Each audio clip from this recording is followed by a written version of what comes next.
who were the silent custodian of a Roman temple, a sweeper tasked with maintaining a sacred space, yet barred from its deepest mysteries.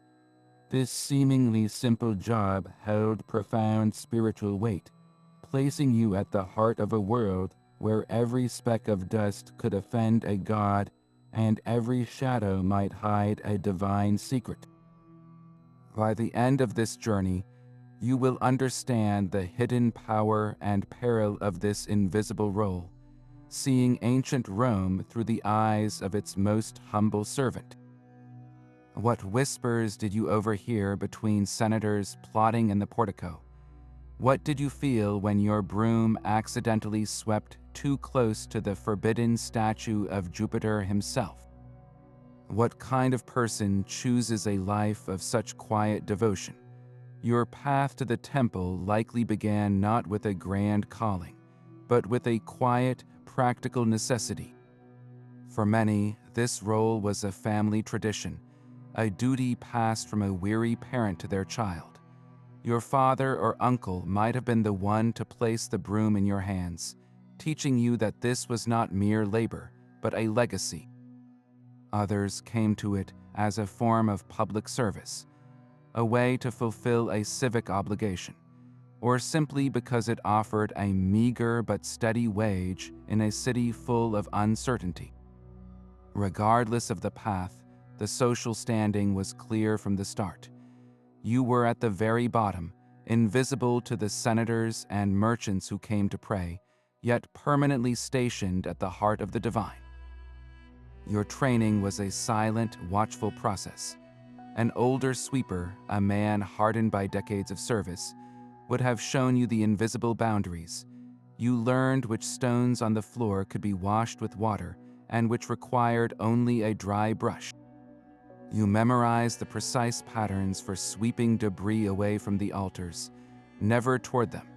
The layout of the temple became a map etched into your mind, every column and corner holding its own specific rule.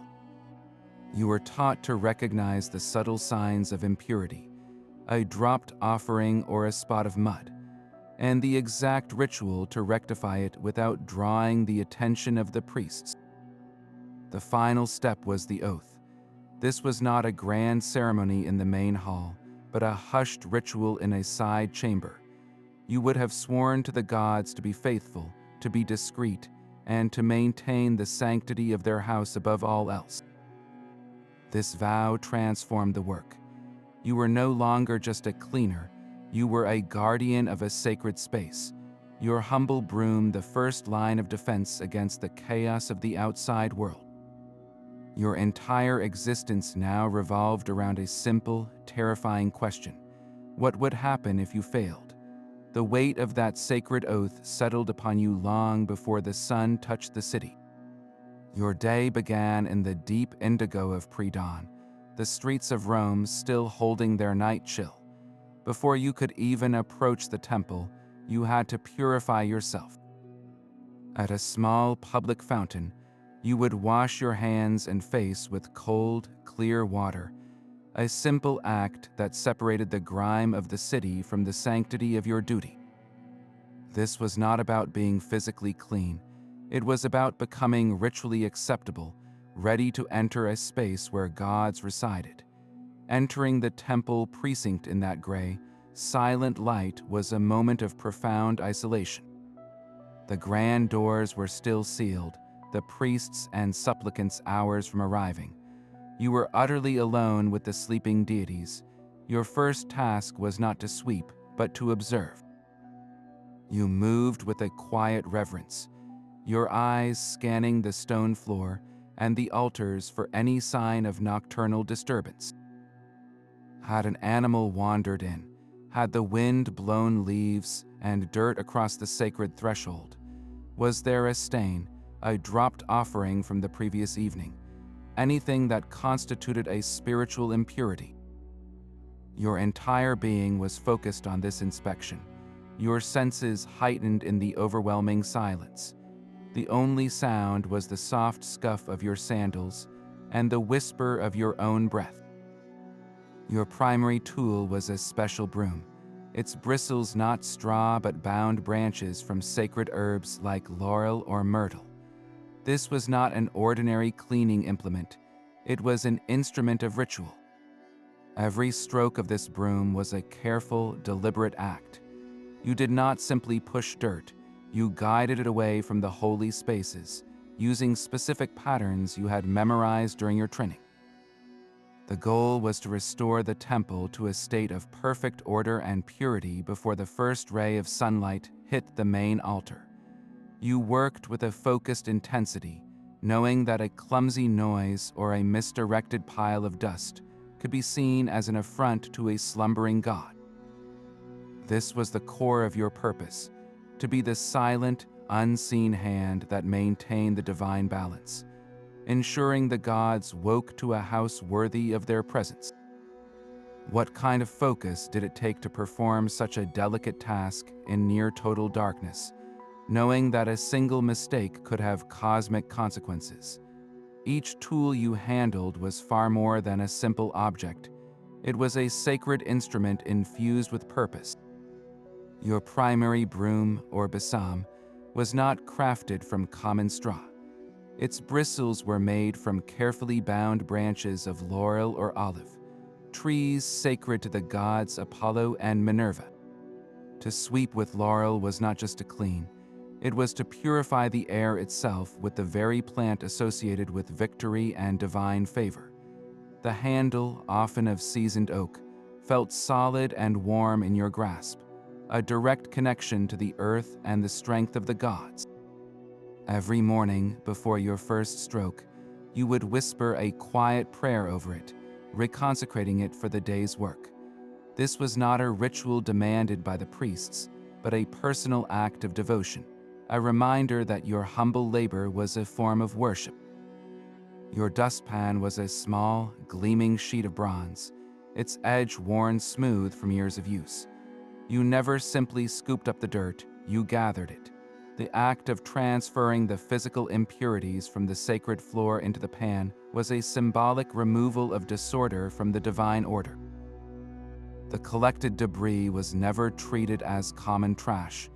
It was carried to a specific pit in the temple's rear courtyard and buried, returning it to the earth in a respectful manner.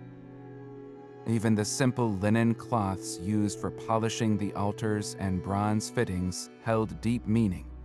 They were always pure, undyed white, symbolizing ritual purity.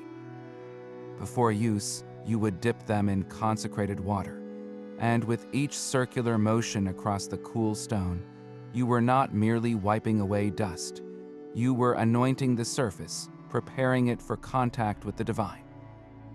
These tools were the extensions of your own hands and your silent vows.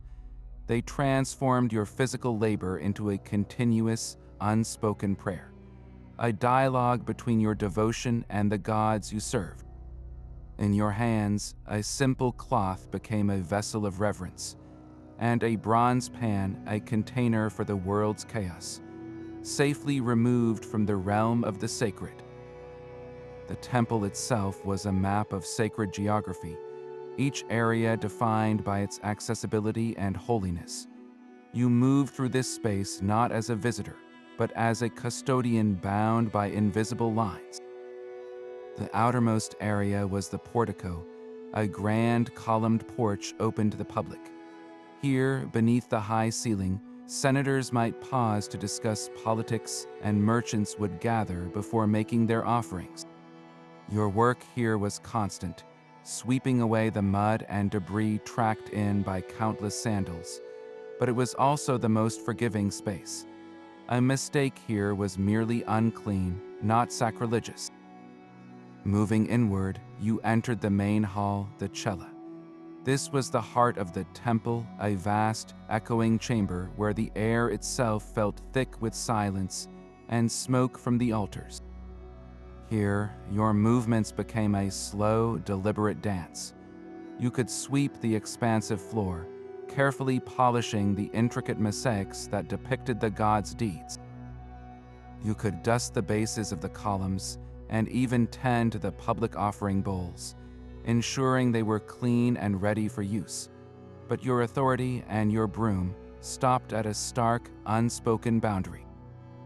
At the far end of the cella stood a raised platform, often separated by a low wall or a heavy curtain. Behind it lay the naos, the Holy of Holies. This was the dwelling place of the god's cult statue, the most sacred object in the entire complex. You never set foot there. You never even looked directly upon it unless the curtain was drawn back for a ceremony. That inner sanctum was reserved for the highest priests alone. Your only interaction with that ultimate mystery was from a distance, perhaps catching a glimpse of a massive, sandaled foot or the hem of a marble robe when the priests went inside.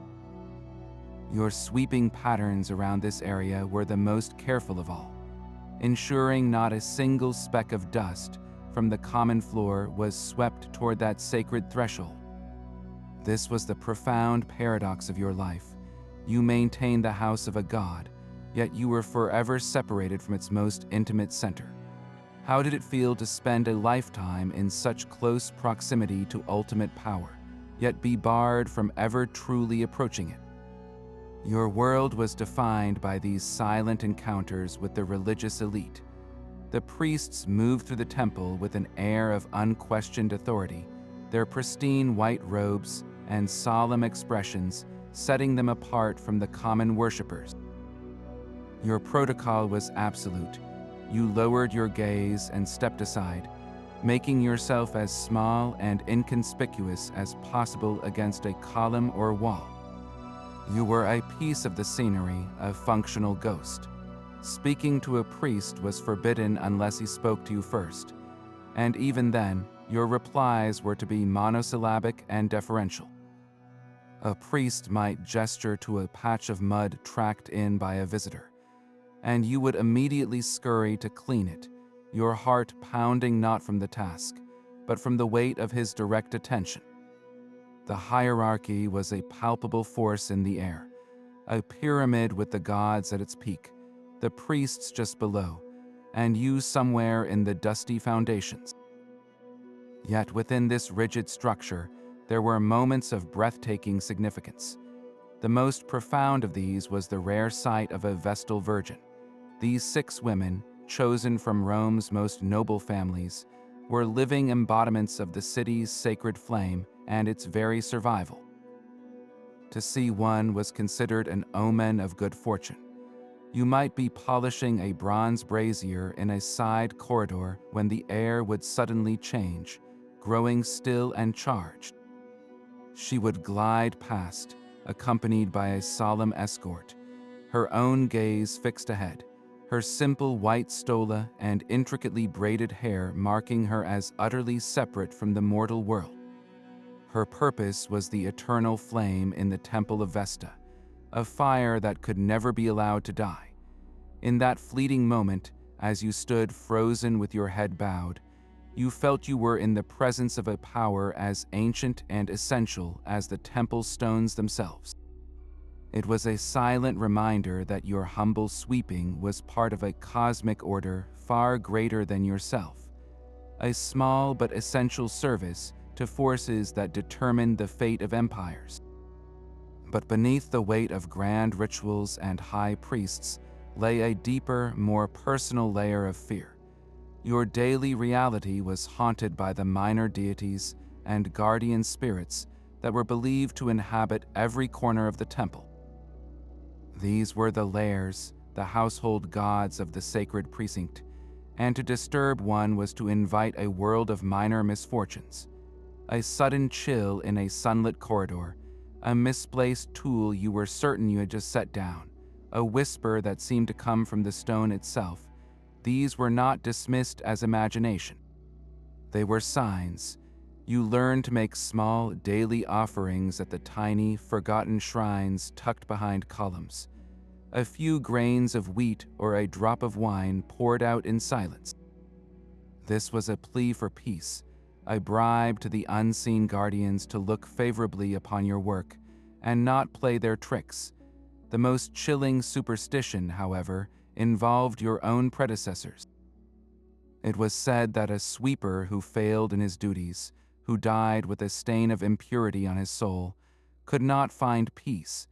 His restless spirit would remain, bound to the temple he had failed, forever trying to complete his work.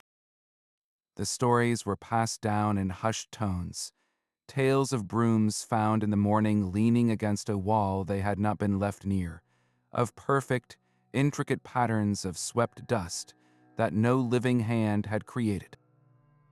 To encounter such a ghost was not just frightening, it was a dire omen. It meant you were walking in the footsteps of failure, that you too might be destined for the same fate. How could you not feel a jolt of terror when, alone in the pre-dawn gloom, you saw a shadow detach itself from the others and slide silently across the far wall? Was it just the flicker of your single oil lamp, or was it the silent, eternal labor of a soul who had angered the gods? This constant, low-grade dread was the true price of your devotion, a tax paid not in coin, but in the quiet, gnawing fear of the unseen. Of all your duties, none tested your resolve like the aftermath of a sacrifice. The air in the cella would still hang thick with the scent of incense and something far more metallic, the coppery tang of blood. The great stone altar, still warm to the touch, would be a stark and brutal sight, smeared with the dark remnants of the offering. This was not a mess to be cleaned, it was a sacred residue, and your handling of it was a ritual in itself. Your first task was to gather the cold ashes from the sacred fire, sifting them carefully with a small bronze sieve to separate any bone fragments or unburned offerings. These were not discarded, they were treated with reverence, collected into a special ceramic vessel. Next came the blood. You would approach with a bucket of water drawn from a ritually pure source, and with clean, undyed linen cloths, you would begin the slow, solemn work of washing the stone. The water would run pink, then rusty brown as you scrubbed, the act feeling less like cleaning and more like a gentle, necessary ablution for the altar itself. Every drop of that water, now spiritually charged, had to be handled with extreme care. It was never simply tossed in the gutter. You would carry the bucket to a designated sacred drain that led deep into the earth, a conduit returning these powerful elements to the realm of the gods below. Even the tools you used, the cloths and the sieve, could not be used for anything else afterward. They were cleansed in running water and then left in the sun for a full day to be purified by Apollo's own light. This entire process was performed under the watchful eyes of an attending priest, who would observe your every move for any sign of disrespect or ritual error. A single stumble, a spilled drop of the tainted water, was not just a mistake in your job. It was a potential offense that could invalidate the entire sacrifice. How much concentration did it take to transform such a visceral, physical task into an act of profound piety, where your trembling hands became the instruments that restored the altar to a state of grace? The quiet dread of the sacrifice cleanup was nothing compared to the controlled chaos of a public festival. When Saturnalia turned the city upside down, the temple became the epicenter of a joyous, roaring storm. For days, a river of humanity flowed through the portico and into the cella, a tide of laughing, feasting, and praying citizens. My humble broom was in constant motion, a desperate attempt to hold back the tide of crushed flowers, spilled wine, and trampled food that coated the sacred floors. The air, thick with the smells of roasting meat, sweet honey cakes, and unwashed bodies, was a far cry from the usual scent of incense and stone. My work was no longer a careful ritual. It was a battle against the exuberant mess of human celebration. Public sacrifices happened one after another, the altars never growing cold, and I would have to wait at the edge of the crowd for my moment to dart in and begin the frantic, essential work of purification before the next ritual began. There was no time for the slow, meditative cleansing of a normal day, only swift, efficient action under the distracted gaze of overworked priests. The entire social order seemed to loosen during these holy days, and for a brief, strange moment, even a lowly sweeper felt the electric pulse of the city's collective joy. But when the final hymn was sung and the last reveler staggered out, an overwhelming silence would descend. I was left alone in the wreckage, facing a mountain of sacred debris. It was in these quiet, exhausted hours after the frenzy that the true scale of my duty became clear. I was not just cleaning a temple, I was restoring a sanctuary, piecing together order from the beautiful chaos of devotion, ensuring the God's house was perfect once more before the sun rose. The same silence that amplified every whisper of the gods also carried the hushed voices of men who shaped the empire. While I swept ashes and polished bronze, my ears became sponges, absorbing fragments of conversation that were never meant for me. The temple was not just a house of worship, it was Rome's most discreet political chamber. Senators, their togas edged with the purple stripes of power, would gather in the shadowed portico or stand before an altar as if in deep prayer, their murmured words masked by the distant chant of priests. I learned to make my movements a seamless, silent rhythm, becoming part of the architecture so their guard would never rise.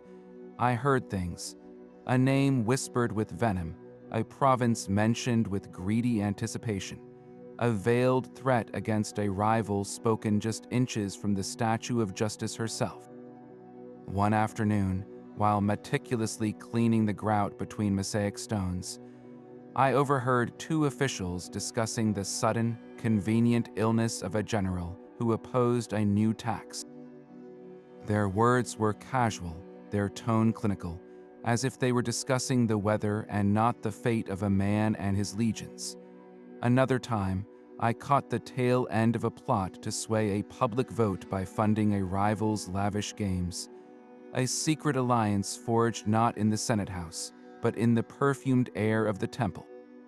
This was the true, unspoken currency of the place, power traded under the indifferent gaze of stone gods. I held these secrets in my chest like hot coals, knowing that a single word from me, a lowly sweeper, could ignite a scandal or end a career. Yet my oath and my profound insignificance sealed my lips. I was the perfect confidant, a ghost who heard everything and was trusted to say nothing. What immense, dangerous knowledge must have accumulated in the minds of those who were paid to be invisible. The dirt you swept away was far more than common dust. In the Roman world, physical filth was a visible sign of an invisible danger, a spiritual stain they called miasma. This was not a simple concept of sin, but a pervasive pollution, a contamination of the sacred order that could cling to places, objects, and people. It was believed to be born from contact with death, from broken oaths, or even from certain natural processes. Miasma was a poison to the gods, and their displeasure was not a vague spiritual concept.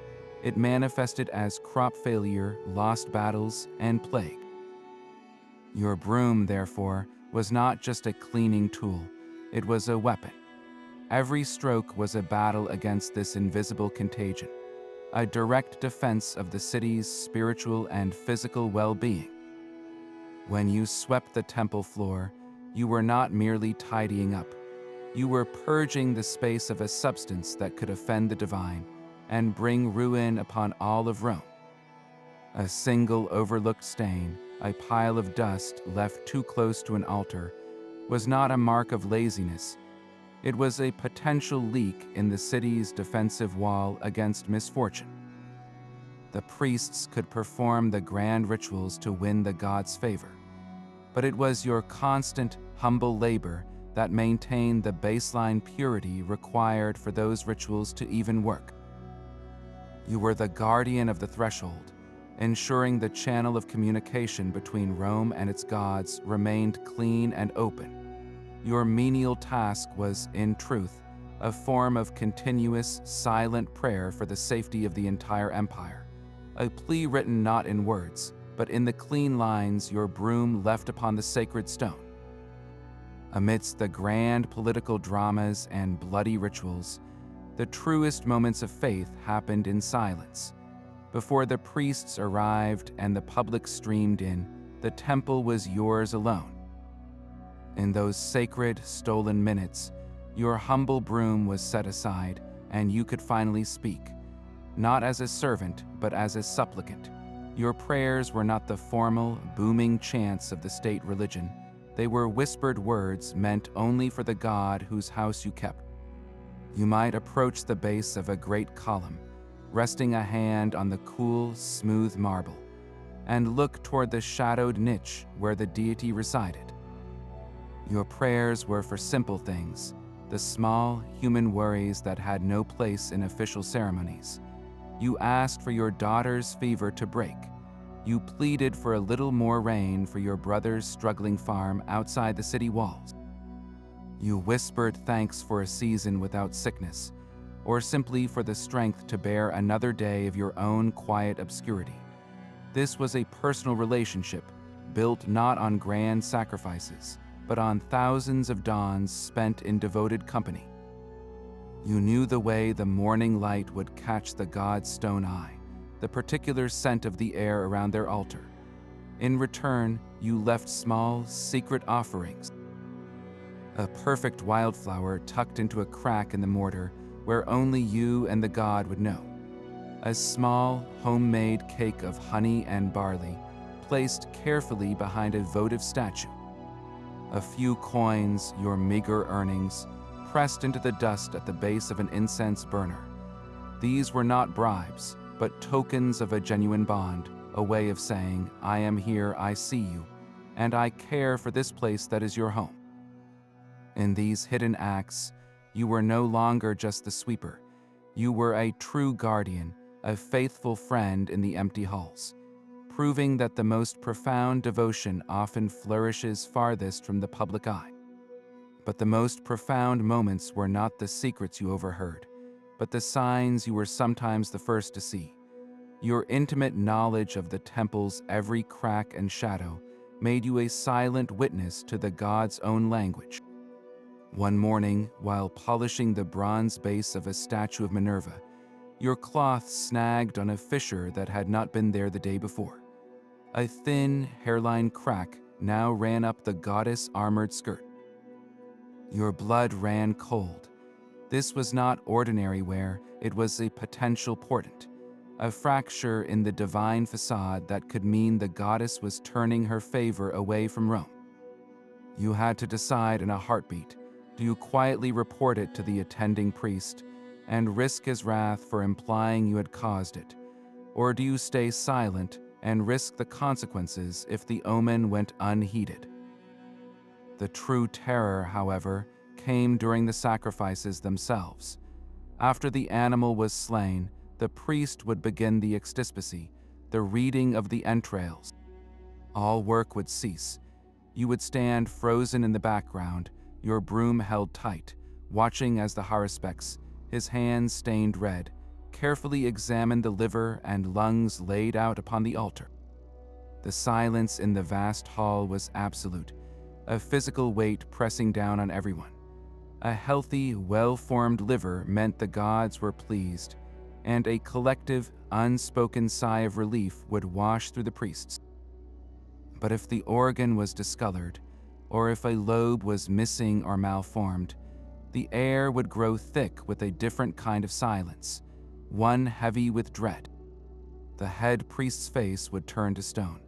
This was a rejection of the offering, a dire warning of disaster. In that moment, your humble task of cleaning up the physical remnants became trivial. The real mess was spiritual, and your broom was useless against it.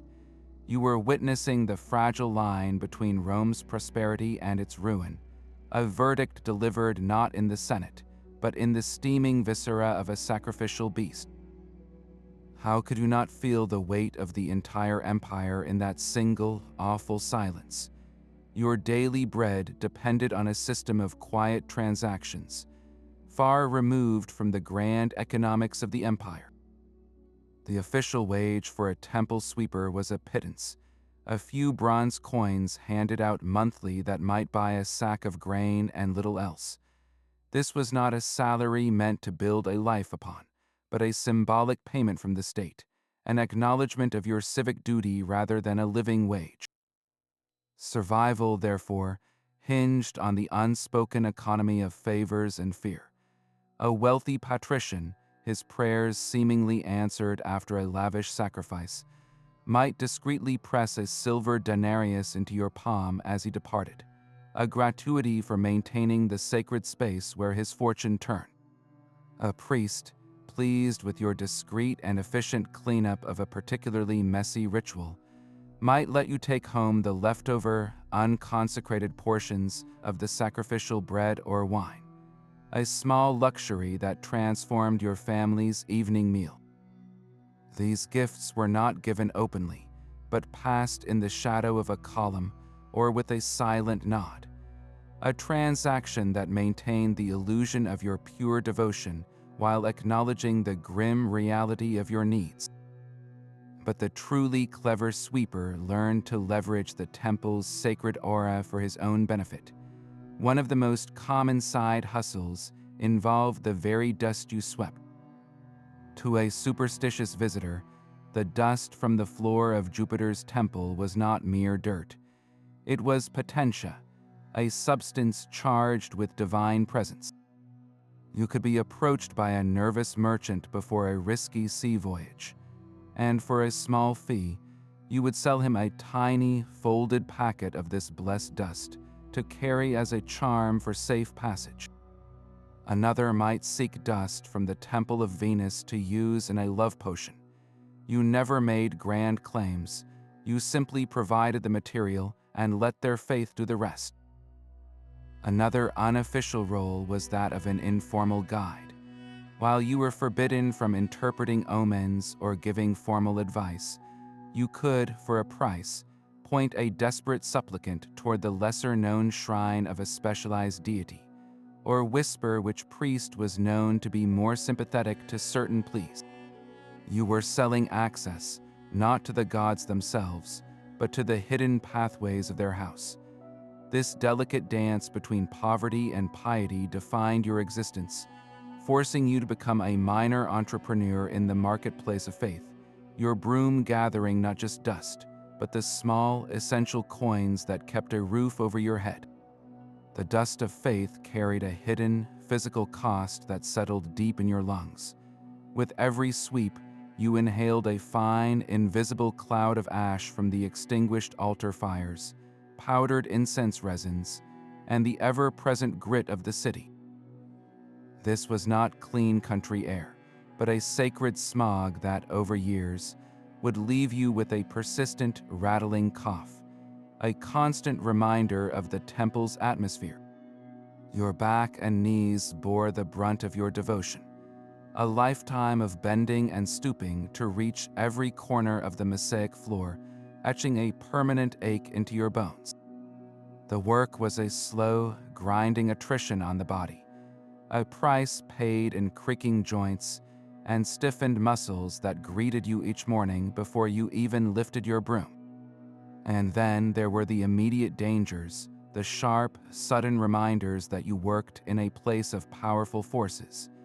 The remnants of a sacrifice were not just spiritually potent, they were physically hazardous. A careless moment while gathering cold ashes could drive a sharp, hidden sliver of animal bone deep into your palm. The great bronze altars, though cool to the touch on the surface, often held a core of heat for hours after a major offering, and an unwary brush of your arm could sear the skin. The coals from the sacred fire, carefully transferred for rituals, could spit and spark, leaving small, stinging burns on your hands and forearms. For these injuries, the medical care was as rudimentary as your tools. A deep cut was cleaned with vinegar or wine, then packed with honey and wrapped in a strip of clean linen. A prayer muttered that it would not fester. A burn was treated with a poultice of crushed herbs and cool mud. There was no physician for a sweeper, only the folk wisdom passed down from the old man who trained you, and the desperate hope that your body was strong enough to heal itself. Your service to the gods was not just a spiritual test, but a daily physical trial where every task, no matter how reverent, held the potential for a very earthly kind of pain. Your daily hunger was often quieted by the god's own table. A significant part of your diet came not from the marketplace, but from the altars themselves, from the food offerings that had served their spiritual purpose and were then removed. This was not scavenging, but a carefully regulated system of redistribution, a small mercy for your endless service. After a worshiper made their offering, the priests would first determine if the god had accepted it, a process that involved ritual and observation. Once the essence of the offering was deemed consumed by the deity, the physical remainder, the bread, the fruit, the wine, became permissible for human use, and you were often the beneficiary. The bread was your staple, dense, round loaves of spelt or emmer wheat that had been placed upon the altar. They were often slightly stale, having sat for a day, and carried the faint, smoky perfume of incense. You would break them carefully, sharing them with your family. Bowls of fruit, figs, dates, and pomegranates would be distributed once they began to lose their perfect luster, a sweet treat that made an ordinary meal feel like a festival. On the rarest, most fortunate days, there was meat. This was never the prime cut from a major state sacrifice that was reserved for the priests and officials. But from smaller, private offerings, you might receive a portion of the sacrificial animal, a tough but flavorful piece of stewing meat or organ, its taste irrevocably linked in your mind with the scent of blood and sacred fire. The rules, however, were absolute and terrifying. You could never, under any circumstances, consume an offering that was still formally consecrated, one that had not been ritually released by a priest. To eat food that still belonged wholly to the god was an act of theft from a divine being, an offense that invited not just dismissal, but a curse upon you and your household. You learned to wait for the specific nod from the attending priest, a silent signal that the food was now profane, transformed from a divine gift into simple, life-sustaining nourishment. This delicate balance between sustenance and sacrilege defined your every meal, a constant reminder that your body, like your spirit, was fed by the very gods you served. The temple steps were a stage for every human drama imaginable. While I swept the sacred floors inside, the world outside pressed in, a constant tide of humanity seeking something from the gods. My duty extended beyond the marble threshold, a silent vigilance over the comings and goings that defined the temple's public face. The most common were the devout pilgrims, their faces etched with a focused reverence. They arrived with purpose, clutching their offerings, their eyes fixed on the great doors. For them, I was a mere obstacle to step around, a part of the temple's machinery. My protocol was simple: to make my sweeping as unobtrusive as possible, clearing a clean, quiet path for their journey inward, ensuring nothing of the mundane world clung to their sandals as they entered the presence of the divine. Then there were the beggars. They clustered at the base of the steps, their hands outstretched not toward the gods, but toward the wealthy patrons leaving the temple, hoping their piety would translate into charity. A sweeper learned to recognize their faces. The regulars who knew this was the most fertile ground for alms. My role with them was one of quiet maintenance. I could not shoo them away, for the temple precinct was a public space. but I was expected to ensure their desperation did not become a disturbance.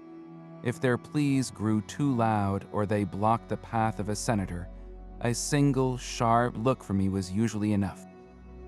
They knew I held no power, but my broom could symbolically sweep them aside, and they would usually retreat with a muttered curse, only to return the next day.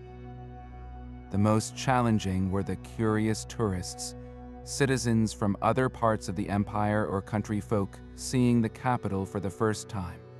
They would point and gawk, speaking in loud, unfamiliar accents, treating the holy site as a spectacle. They might try to touch the carvings on the outer walls, or ask me impertinent questions about the rituals. To them, I was invisible until they needed something. My response was always the same, a silent shake of the head, a pointed look downward at my work. Engaging in conversation was forbidden. My only tool was the aura of the place itself, and my own silent, focused labor was a constant reminder that this was not a forum for idle chatter, but a house of solemn power. Balancing these three groups was a delicate art, a daily performance where my broom was both a tool and a prop, used to maintain a fragile, sacred silence amidst the roaring river of human need. The moon dictated a rhythm more sacred than any senator's decree. While my daily work maintained the temple's basic purity, the arrival of the new moon and the full moon demanded something far more profound. On these nights, the entire cleaning regimen intensified into a grand, silent purification. The air itself had to be scoured. We would gather bundles of special herbs, sulfurous rue for banishing malevolent spirits, and sweet-smelling laurel for inviting divine favor. In the hours before midnight, the head priest would light these bundles in great bronze braziers, and a thick, pungent smoke would begin to fill the sacred halls. My role was to guide this sacred fog. With a large, ceremonial fan made of peacock feathers, I would waft the smoke into every corner, under every altar, and around the base of every divine statue. We believed this fumigation did not just cleanse the air. It scorched away any lingering miasma, any spiritual residue left by the doubts or impurities of the thousands of visitors. This was not mere cleaning, it was an exorcism of the entire space. The driving force behind this frantic activity was a deep-seated belief that during these lunar turning points, the veil separating our world from the realm of the gods grew dangerously thin. The boundaries became porous. This made the temple uniquely powerful, a place where prayers might be heard more clearly, but it also made it uniquely vulnerable. A single spiritual stain, left unattended in this liminal state, could act as a gateway for chaos or divine displeasure to seep directly into the heart of Rome. My broom and my fan were not just tools in these moments, they were the guardians of that fragile boundary. Every stroke was a reinforcement of the mortal world, a desperate effort to make the house so spotless, so perfectly ordered, that when the gods drew near, they would find nothing to offend them. Can you feel the weight of that responsibility, knowing that your humble labor was all that stood between the city and the raw, unfiltered power of the divine? Beneath the incense and whispered prayers lay a constant, chilling dread. Your humble role as a sweeper made you an unwitting sentinel against a crime the Romans considered worse than murder, the theft of temple treasure. Every golden bowl, every silver statue, every jewel offered by a grateful general represented a pact with the divine. And to steal it was to risk plunging the entire city into catastrophe. Your daily rounds were a continuous security check. You learned the exact placement of every valuable object not on display, memorizing which golden libation bowl should be slightly askew on its shelf in the treasury anteroom, and which silver statuette of Mercury had a tiny, almost invisible scratch on its base. A single item out of place could mean a priest had moved it for a ritual, or it could signal that a sacrilegious hand had been at work in the night. The official security was both imposing and surprisingly sparse. The great doors to the inner treasury were secured with massive, complex locks, and at night, temple guards stood watch at the main entrances. But inside, amidst the forest of columns and shadowed niches, the primary defense was the watchfulness of the gods themselves, and by extension, you. You were the one who would notice the scuff mark on the floor near a sealed cabinet, or the faint, dusty fingerprint on the lid of a rarely opened chest. The consequences for such a crime were absolute and terrifying. For a priest or a patrician, getting caught might mean exile and the total confiscation of their family's wealth. But for a lowly worker like you, the accusation alone was a death sentence. The punishment for a sweeper convicted of sacrilege was often a brutal public execution, sometimes by being thrown from the Tarpeian Rock, a fate designed to be a spectacle and a warning to all who served in the sacred spaces. Every sweeper knew the old, hushed story of the man who served before him, a man who supposedly pocketed a single silver coin that had rolled from an offering bowl. He was caught not by a guard, but by a priest who noticed the coin's absence during the evening accounting. The man was gone by the next dawn, and his name was never spoken again, erased as if he had never existed. This story was a ghost that haunted your every movement, a chilling reminder that your broom could sweep away dust, but it could never sweep away suspicion. In a place filled with unimaginable wealth, your greatest treasure was your own unblemished reputation, and the constant gnawing fear that it could be stolen from you in a single, unjust moment. Your world was not just defined by the priests and politicians, but by the quiet, complex society of your fellow sweepers. Within the temple's vast shadow, we formed our own small, struggling republic, complete with its own rules and rulers. An unspoken hierarchy existed among us, dictated not by birth, but by seniority and cunning. The oldest sweepers, their faces lined with decades of incense smoke, held the most coveted duties, like tending only the grand, less traveled portico or polishing the silver in the treasury anteroom where the air was cool and the work was light. They formed a tight-knit clique, a council of elders who decided who got which task, their silent nods and subtle gestures carrying the weight of law. For a newcomer, the first and most important lesson was learning this invisible map of power. Crossing one of these old men could mean a month of the worst assignments, like scrubbing the soot-stained walls behind the great altar, or being tasked with cleaning the public latrines just outside the sacred boundary, a duty everyone loathed. Competition for small favors was a constant, subtle war. We all watched for the moment a wealthy patron might leave a small purse behind, or when a priest might look our way with a task that came with an extra portion of the day's offerings.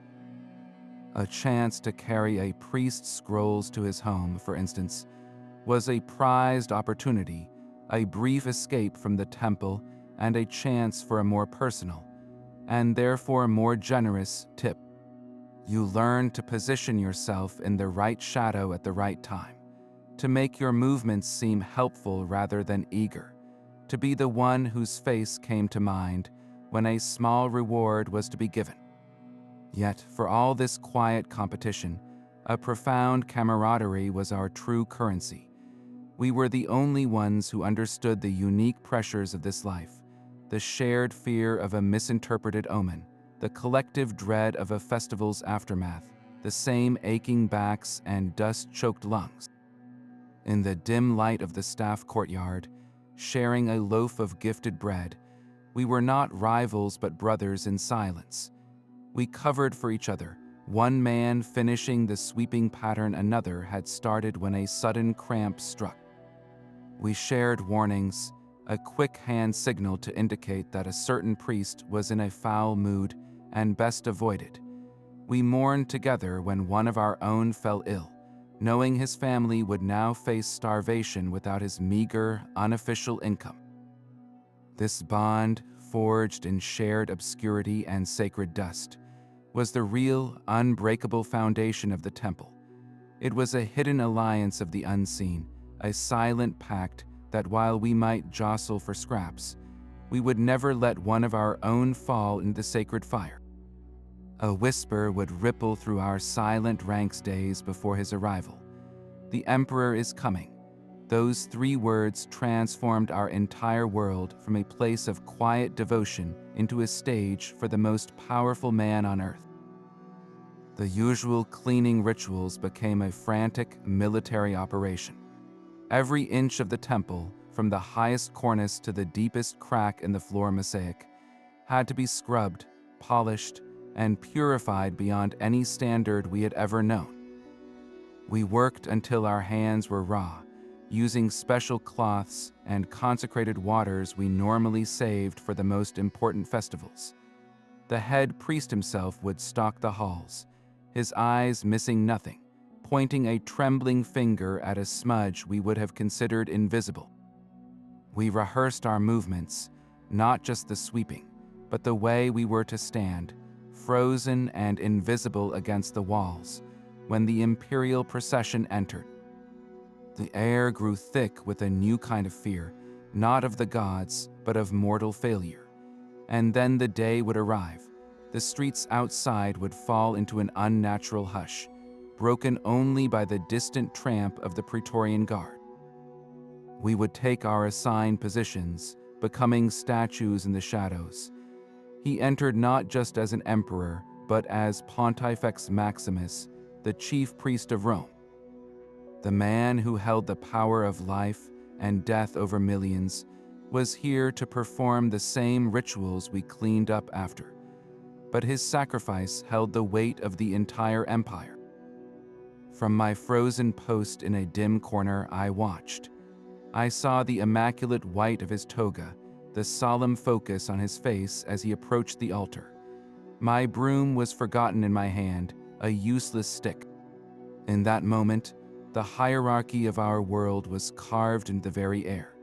Here was the pinnacle of human power, standing in the house of divine power, and I was the dust at both their feet.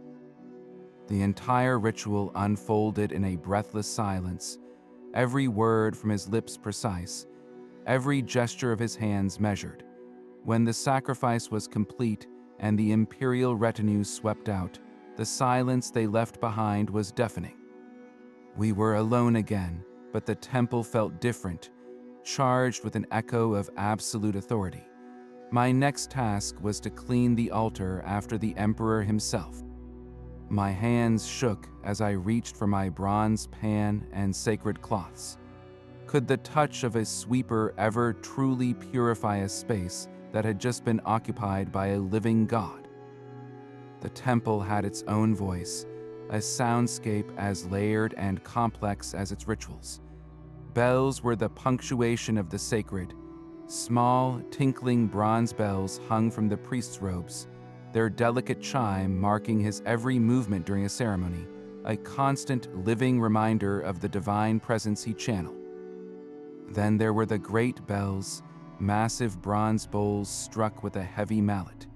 Their deep, resonant gong did not just ring in your ears, it vibrated in your chest, a physical wave of sound that announced the climax of a sacrifice or the arrival of a high official. That sound commanded absolute stillness, freezing everyone, including you with your broom, in mid-motion. Between these bell tones flowed the river of chant. The priests' voices were not melodic, but a low, rhythmic drone, a current of ancient words whose meaning you never learned, but whose power you felt in your bones. It was a hypnotic hum that seemed to rise from the stone floor itself, weaving through the columns and wrapping around the statues, filling the vast space with a palpable energy. Beneath this human devotion lay the raw sounds of the offerings themselves. The confused, frightened lowing of a bull being led to the altar, the frantic bleating of a sheep, the panicked flutter of doves in a wicker cage. These were the sounds of life about to be given, a stark, biological counterpoint to the refined chants and ringing metal. You learned to hear the subtle shift in an animal's cry that signaled its final moment, a sound that always made your hand tighten on your broom handle. And then, when the last bell faded and the final chant died away, came the silence. It was not an empty quiet, but a thick, heavy presence that settled over the temple at night. This was no mere absence of noise. It was a living void. In that profound stillness, every tiny sound you made became a sacrilege. The scrape of your sandal on marble echoed like a shout. The soft rustle of your linen tunic as you bent to pick up a stray leaf was deafening. You found yourself holding your breath, not out of reverence, but out of a primal fear of disturbing the gods in their rest. It was in this eerie quiet that the temple felt most alive, and you, the lone, breathing mortal within it, felt most terrifyingly small. That sacred dust settled into the lines of your hands, marking you for life.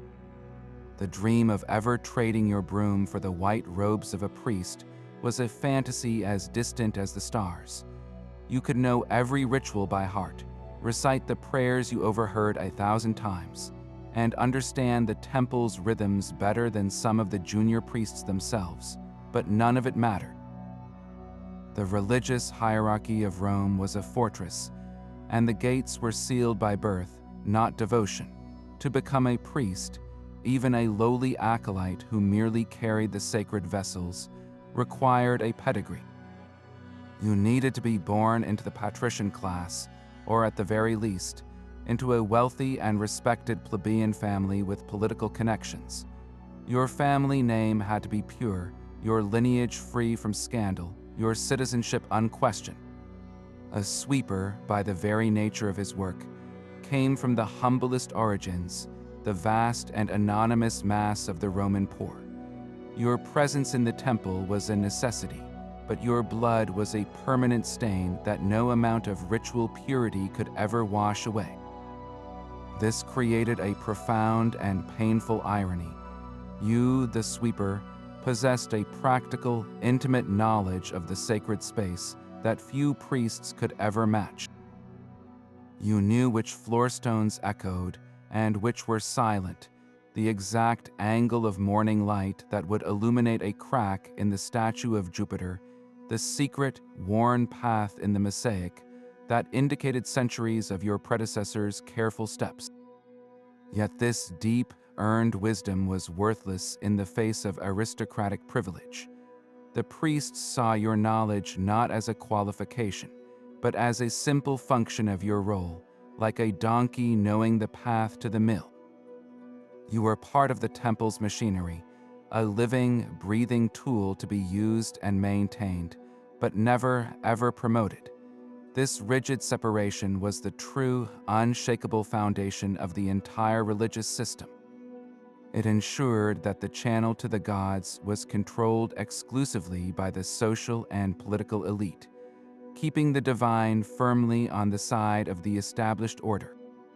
Your lifetime of silent observation and humble service only cemented your place at the very bottom, a permanent fixture in the machine that powered Rome's relationship with its gods, forever sweeping the steps you were never permitted to climb.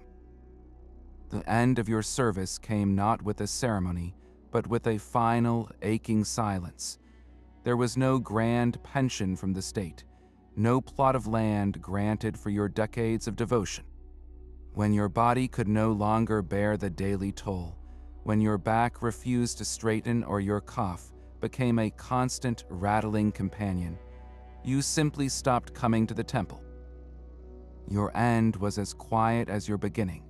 If you were fortunate, you had saved enough from years of unofficial tips and the sale of sacred dust to buy a small, mean room in the subura, living out your last days on the charity of a son or the shared bread of your fellow sweepers.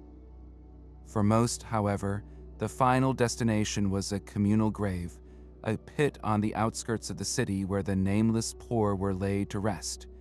Your body, which had spent a lifetime maintaining divine purity, was returned to the anonymous earth with no marker, no epitaph, no lasting memory. Your legacy was a whisper, a ghost story told by the new sweeper who sometimes felt a presence in the pre-dawn gloom, a faint, familiar pattern in the dust. The true monument to your life was the temple itself, its floors worn smooth by your endless, circular motions, its altars gleaming from your careful touch. You had spent a lifetime ensuring the channel to the gods remained open, yet your own name was erased from the world as completely as you had once erased footprints from the sacred stone. What is the value of a life dedicated to an order you were never meant to join, remembered only by the very silence you were paid to keep? This life, lived in the shadows of gods and emperors, was a profound paradox of humility and power. You were the most invisible member of Roman society, yet you held a responsibility that touched the fate of the empire itself. Your broom was a humble tool, but with it, you maintained the spiritual hygiene of the entire state, brushing away the miasma that could weaken Rome's sacred bond with the divine. Every careful stroke was a silent prayer, every gathered pile of dust a defense against chaos. You witnessed the full spectrum of human experience, from the whispered plots of senators to the desperate prayers of the common folk, all while remaining a silent, unseen guardian. The true legacy of the temple sweeper is not recorded on any monument or in any scroll. It is written in the clean stones of the sacred floors, the orderly silence of the halls, and the continued favor of the gods. They were the essential, forgotten cogs in the great machine of Roman religion, proving that sometimes the most vital work is done by those history never sees. If this journey into the quiet corners of the ancient world has captivated you, we would love to hear which forgotten profession you would like us to uncover next. Share your thoughts in the comments below, and subscribe to keep exploring the hidden mysteries of history.